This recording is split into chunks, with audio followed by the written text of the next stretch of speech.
Welcome to our channel Telugu Prabha. నేను మీ journalist Yagnamurthy. నారీ నారీ నడుమ మురారి శర్వానంద్కి చాలా కాలం తర్వాత విజయాన్ని సాధించి పెట్టినటువంటి సినిమా.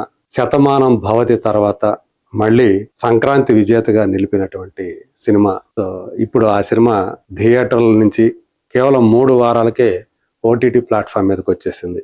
అమెజాన్ ప్రైమ్ లో స్ట్రీమ్ అవుతోంది. అయితే ఇక్కడ విశేషం ఏమిటంటే భారతదేశ వ్యాప్తంగా ఈ సినిమా ఇప్పుడు నెంబర్ 1 ప్లేస్ లో ట్రెండ్ అవుతుంది. అమెజాన్ ప్రైమ్ లో ఒక తెలుగు సినిమా వితిన్ 24 అవర్స్ అది వచ్చిందే 4వ తేదీ రిలీజ్ అయింది. సో 24 గంటలు గడిచేటప్పటికి టాప్ 1 లో రావటం అనేది నిజంగా ఒక విశేషంగా, పెద్ద విశేషంగా చెప్పుకోవాలి. శర్వానంద్కు ఉన్నటువంటి ఇమేజ్, ఒక మీడియం బడ్జెట్ హీరో, తను పెద్ద స్టార్ కూడా కాదు.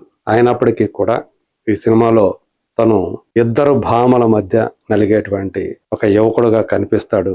అందులో సంయుక్త, సాక్షి వైద్య. సంయుక్త స్క్రీన్ ప్రెజెన్స్ కూడా ఈ సినిమాకి ఒక అదనపు విలువను తీసుకొచ్చిందని చెప్పాలి. ఆమెకున్నటువంటి ఇమేజ్ కూడా. రామ్ అబ్బరాజు ఇది వరకు సామాజవర గమన అనేటువంటి సినిమాని రూపొందించి ఒక హిలేరియస్ ఎంటర్టైన్మెంట్ ని అందించినటువంటి అతను ఇప్పుడు మరోసారి ఈ నారీ నారీ నడుమ మురారితో దాన్ని రిపీట్ చేశాడని చెప్పుకోవాలి. 14వ తేదీ సాయంత్రం పూట రిలీజ్ అయినటువంటి ఈ సినిమా థియేటర్లో జనవరి 14. మొత్తంగా ప్రొడ్యూసర్లకి, అలాగే ఈ సినిమా మీద డబ్బులు పెట్టినటువంటి డిస్ట్రిబ్యూటర్లు ఎవరైతే ఉన్నారో, బయర్స్ ఎవరైతే ఉన్నారో, వాళ్ళందరికీ కూడా మంచి ప్రాఫిట్స్ ని అందించింది అని చెప్పేసి మనకి తెలుస్తూ ఉంది. సో ఇప్పుడు కేవలం 3 వారాల్లోనే ఓటీటీలోకి రావడంతో చాలా మంది ఆశ్చర్యపోయారు. ఎందుకని థియేటర్లు ఇంకా ఆడుతుంది కదా, కనీసం 4 వారాలైనా కూడా కాకముందే ఎందుకు తీసుకొస్తున్నారని.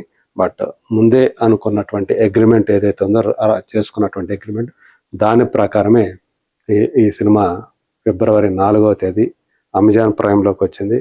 సో వచ్చి రావటంతో ట్రెండింగ్లోకి వచ్చేసింది నెంబర్ 1 ప్లేస్లో. సో ఇండియాకి సంబంధించి ఎన్నో భాషల సినిమాలు, హిందీకి సంబంధించినటువంటి సినిమాలు, అలాగే మిగతా భాషల సినిమాలు అన్నీ ఉన్నప్పటికీ కూడా ఇలా నెంబర్ 1 ట్రెండింగ్లోకి రావటం అనేది ఈ సినిమా పొటెన్షియాలిటీని, అలాగే ఎంతగా వాళ్ళని అలరిస్తూ ఉందో మనం అర్థం చేసుకోవచ్చు.